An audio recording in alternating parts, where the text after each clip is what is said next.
जी, Skardu TV के नाज़रीन को मोहम्मद अली अंजुम का सलाम अर्ज़ है। गाड़ी हर घर की ज़रूरत है और हर शख्स जो है गाड़ी ख़रीदना चाहता है। जब उसके पास थोड़ी बहुत आमदन आ जाती है तो उसकी पहली तरजीह जो है कोई अच्छी गाड़ी ख़रीदना है। लेकिन आप जब गाड़ी ख़रीदते हैं तो आपको बहुत ज़्यादा एहतियात बरतने की ज़रूरत है, क्योंकि आप अपनी पूरी जमा पूंजी लगा रहे हैं और जमा पूंजी लगाने के बाद अगर गाड़ी में कोई फॉल्ट होता है, कोई मसला होता है, तो आपकी जमा पूंजी भी डूब जाती है और आपकी गाड़ी भी आपके हाथ से निकल जाती है। चनांचे गाड़ी लेने से पहले किस तरह के हिफाजती इकदाम अपनाने चाहिए, गाड़ी को किस तरह चेक करना चाहिए, इसी हवाले से बात करने के लिए हम आज एक्साइज एंड टैक्सेशन स्कर्दू के वेयर ऑफिस में मौजूद हैं और हमारे साथ deputy director excise and taxation Mauzam Ali Ahmad sahab भी मौजूद हैं, उनका अमला भी मौजूद है। इनसे हम जानते हैं कि गाड़ी लेने से पहले हमें क्या करना चाहिए। जी अंजुम साहब, थैंक यू वेरी मच।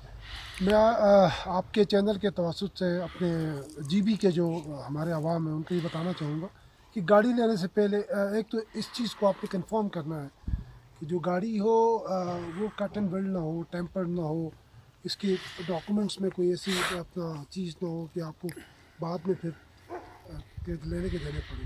तो उसके लिए हमारा डिपार्टमेंट हाजिर है। किसी भी वर्किंग डे पे कोई भी साइल हमारे ऑफिस आ सकता है, आके उस जो गाड़ी लेना चाहता है उसकी जांच पड़ताल वो करवा सकता है। इसमें एक चीज़ बड़ी इंपॉर्टेंट ये है कि वो गाड़ी cut and weld tamper no, ये टेक्निकल चीज़ है, ये हर बंदे की बस की बात नहीं है। तो उसके लिए ये हमारा अमला आपके सामने बैठे हुए, ये हमारे एमडी आपके सामने खड़े हैं।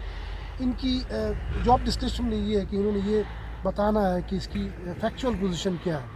तो लोगों से मेरी ये रिक्वेस्ट है कि गाड़ी ख़रीदने से पहले अपनी पूरी तसल्ली कर लें, क्योंकि गाड़ी ख़रीदने के बाद इंडेक्सेशन का या रजिस्ट्रेशन का जो प्रोसेस है वो भी हमसे ही होना है। गुजारिया वाली गाड़ी है यहाँ पर और ये गाड़ी रिसेंटली एक हफ्ता पहले ये थोड़े के मुकाम से उस गाड़ी में इशू ये थे। गाड़ी आप अंदर से देख सकते हैं, गाड़ी है जापानी गाड़ी, इस जी ऑटोमेटिक गाड़ी है फुल। अब इसका मसला है कि इस गाड़ी का इसमें चेसिस टम्पर है। गाड़ी मतलब वहाँ से पंजाब फ्लैट कहीं से चोरी करने के बाद ला के टेम्परिंग करके जीबी में चला रहे थे। तो अब इसको देखें, पकड़ने का तरीका ये है कि आप इसका तरफ चेसिस देखें यहाँ से, आपको इसका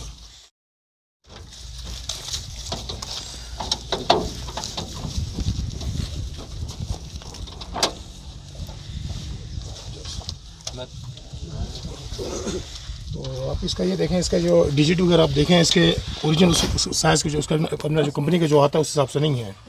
अब इस गाड़ी का आप ये देखें 6 नंबर, इसको देखें, ये जो इसकी जो लाइन अलाइनमेंट है बिल्कुल इसकी आउट है यहाँ से नीचे। अब ये 9096 इसको देख लें, इसके फिर आप बीच में गैप चेक कर सकते हैं। तो उन्होंने ये टेम्परिंग करके इसको मतलब NCB के लोग चला रहे थे। तो अभी हमने ये रिसेंटली इसको गाड़ी को पकड़ी। तो इसके अलावा बाकी सर ये इसकी जो प्लेट आती है, अभी इसमें इसका भी ये चेक करने का तरीका ये है कि इसका आप देख लें, अभी उन्होंने बाद में दूसरी नई प्लेट लगा इसका लगाना इसका है, तो इसका कलर देखें, कलर जो चेक करेंगे इसका कलर भी निकलेगा गाड़ी का प्लेट का, और इसके उन्होंने बाद में लगाना। तो बाकी गाड़ी की आइटम पर है इसमें। तो इस तरह ये टेक्निकल ये चीज़ें होती। फिर इसके बेल्ट आती है फिर अंदर से, तो उन्होंने शायद इसकी बेल्ट भी काटी गाड़ी की, स्ट्रिप आती छोटी सी।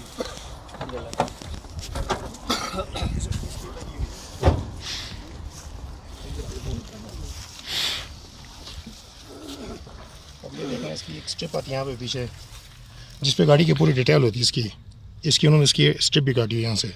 तो इसलिए ये छोटी छोटी चीज़ें हैं जिससे हम लोग मतलब। अच्छा, ये स्ट्रिप गाड़ी ये जो स्ट्रिप है मुख्तलिफ गाड़ियों के मुख्तलिफ मुकामात पर होती है, एक ही जगह नहीं सर, इसकी ये होती है कि मतलब इसमें गाड़ी की पूरी सबकी पूरी डिटेल होती है इसमें, मतलब इस गाड़ी का क्या कहते हैं, कलर क्या है, मॉडल कौन सा है, गाड़ी कहाँ की, मतलब जापानी है या पाकिस्तानी है, इसकी एक हिसाब की डिटेल आती है। जब भी गाड़ी अगर हम लेते हैं तो ये चीज़ हमें चेक करनी चाहिए कि गाड़ी की एक स्ट्रिप कटी हुई नहीं है, और जैसे अगर फ़ोन साइज़ वगैरह डिजिट वगैरह उसके लाइन अलाइनमेंट आउट है या उसमें बीच में थोड़ा गैप आ रहा, तो उसको फिर आप या अंदाज़ा लगाने की इशू है इसमें। मुख्तलिफ गाड़ी में मुख्तलिफ जगहों पर होती है। नहीं जी, इसी सीट बेल्ट के साथ ही लगी होती है। अच्छा, तो आप ये देख लें, एक साइड की तो अक्सर ये कि कभी कभी इतफाक़न भी कट जाती है। तो ये दोनों साइडों की अगर स्ट्रिप नहीं हो, मतलब जो लगी ये कटी हुई है, तो समझ जाए गाड़ी में कोई ना कोई इशू है इसमें। तो अक्सर ये जापानी जो गाड़ियाँ होती है इसमें लोग जानबूझ के इस चीज़ को काट के बंदों के उसमें नहीं आया कि मतलब ये कोई इशू है इस तरह। ये छोटी छोटी चीज़ें होती हैं, टेक्निकल चीज़ें होती हैं। जी इसमें फिर आपको अगेन ये बताऊंगा, जिस तरह इस गाड़ी को आपने देखा इसके हमें तो इसके डिजिट देखते ही पता चलता है कि ये टेम्पर है। हमने इसलिए इस पर कहते केमिकल का प्रोसेस नहीं किया जिसमें इसका रंग उतरे और इसकी actual number after and before, इसलिए नहीं किया कि हमें देख के मतलब हम श्योर है कि ये टेम्पर है, बल्कि इसकी रिपोर्ट भी टेम्परिंग की आ गई है।